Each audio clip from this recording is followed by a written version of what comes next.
I still can't wrap my head around what went down at Willow Creek Airfield last Saturday.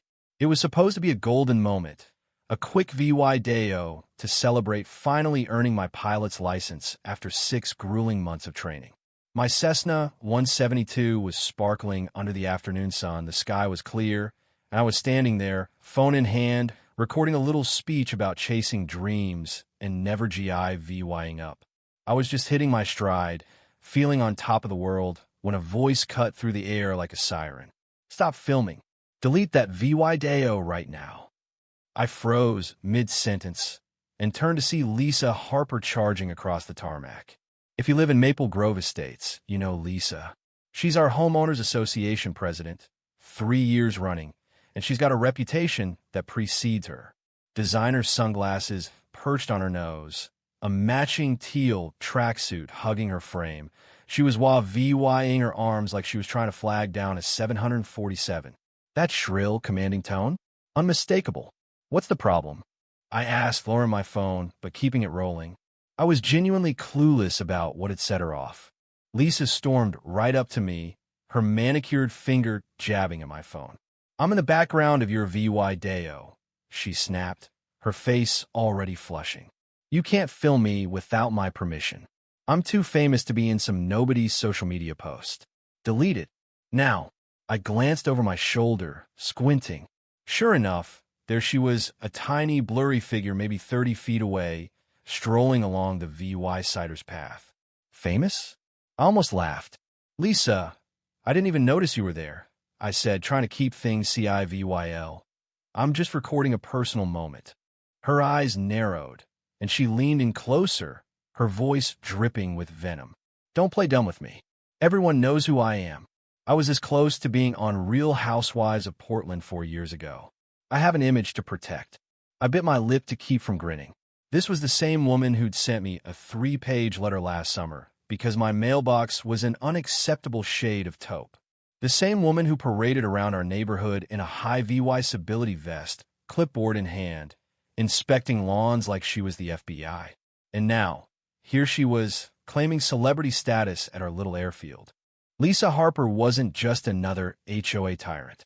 She was a legend in her own mind. At every community meeting, she'd casually drop her almost TV star story, insisting we call her Madam President when discussing hedge heights or fence permits. Once, during our neighborhood yard sale, she set up velvet ropes around her driveway to manage the crowds that never showed up. Crowds of fans, she said. I'm pretty sure the only crowd she ever drew was the one rolling their eyes. "Lisa, look," I said, keeping my tone steady. "This VY-Day-O is about me getting my pilot's license. It's a big deal. You just happen to walk by in the background. I can crop you out if it's that serious." Her nostrils flared, and she planted her hands on her hips. "First, it's Mrs. Harper to you," she hissed. "Second, I don't want to be cropped out. I want that VY-Day-O gone. I don't trust what you're planning to do with it." By now, a few pilots and VY siders were drifting over, drawn by the commotion. My flight instructor, Tom, stepped in, his voice cautious but firm. "Everything okay here?" he asked, eyeing Lisa like she was a storm cloud on the horizon. "No, it is not okay," Lisa snapped, whipping out her own phone and starting to record everyone around her. "I'm being harassed. My privacy is being VYOLAT. You're all witnesses." She swung her phone wildly, getting in people's faces. Tom raised a hand, calm as ever. "Ma'am, this is a public airfield. There's no expectation of privacy here. Plus, there are security cameras everywhere." Lisa gasped, indignant. "Do you know who I am? I sit on 3 community boards. I have over 800 followers on Instagram. I'll sue this entire airfield for VYOLATing my image rights." I tried one last time to de-escalate. "Mrs. Harper, I'm not using this VY-Day-O for anything commercial. It's personal. I can blur you out completely if that's what you want." Her face was inches from mine now, and she shouted, "Not good enough. Delete it, or I'll call my attorney.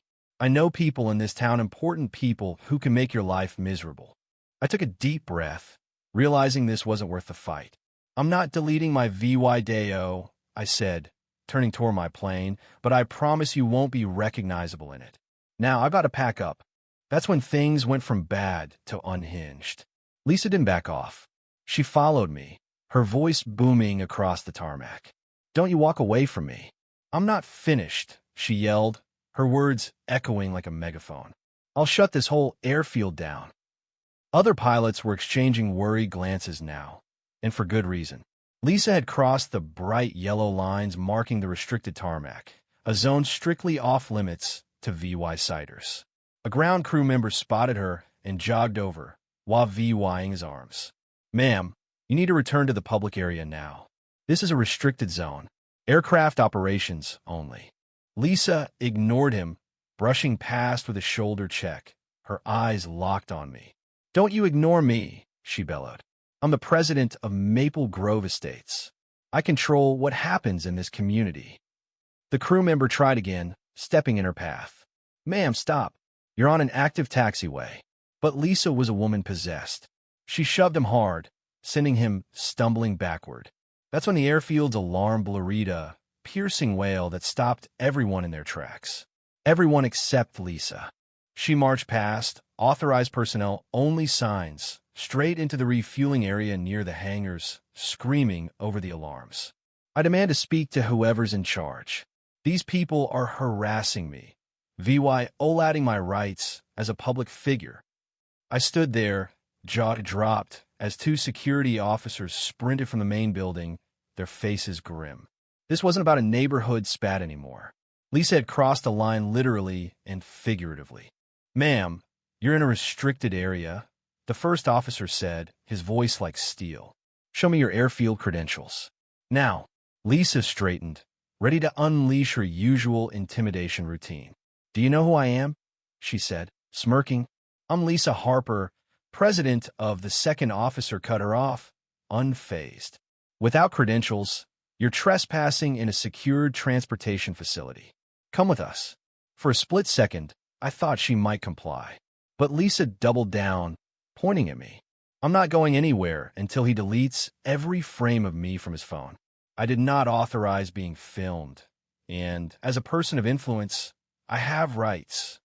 The officers exchanged a look, and one spoke into his radio, requesting police for an uncooperative CIVY Lien in a restricted zone.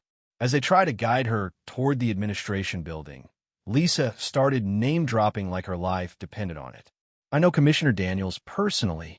I have lunch with the mayor's wife every month. My cousin works for the Department of Transportation." None of it fazed the officers, who escorted her away while the crowd watched, stunned. The airfield security cameras caught every second, an undeniable record of her meltdown. 20 minutes later, two police officers arrived. Their VYEU'd the footage, took statements from the ground crew member Lisa had pushed, and talked to witnesses. Lisa, meanwhile, sat in the security office, alternating between demanding her attorney and claiming everyone was targeting her because of her status. When the officers emerged, their decision was swift. "Mrs. Lisa Harper," one said, pulling out handcuffs, "you're under arrest for criminal trespass in a restricted area, disorderly conduct, and simple assault." Her face went from flushed to ghostly pale. "This is outrageous," she shrieked as they cuffed her. "Do you know who I am? This will destroy my reputation." The officer was calm but firm. "Ma'am, the cameras saw everything. You ignored warnings, crossed security lines, and assaulted an employee trying to keep you safe." As they led her to the squad car, Lisa was still yelling about lawsuits and being wrongfully targeted. A few bystanders pulled out their phones, recording the self-proclaimed VIP, now infamous for all the wrong reasons. The police assured me I could keep my video. It was filmed in a public place. No privacy laws broken. "You've got a hell of a story now," one officer said with a wry smile. 3 days later, Lisa faced a judge. Charged with criminal trespass, simple assault, and disorderly conduct, she was hit with a DULA, $5,000 bail, and a 500-foot ban from the airfield. When the prosecutor mentioned a possible year in jail and DULA $10,000 in fines, Lisa lost it. "This is absurd," she shouted in court. "I'm a respected community leader." The judge shut her down with a contempt warning, and she left in tears, trailed by local reporters who'd caught wind of the too famous HOA president's fall. My moment of triumph, me pilot's license, was overshadowed, but I can't deny it's a story for the ages. Lisa Harper, the woman who thought she ruled the skies, brought herself down to earth in spectacular fashion.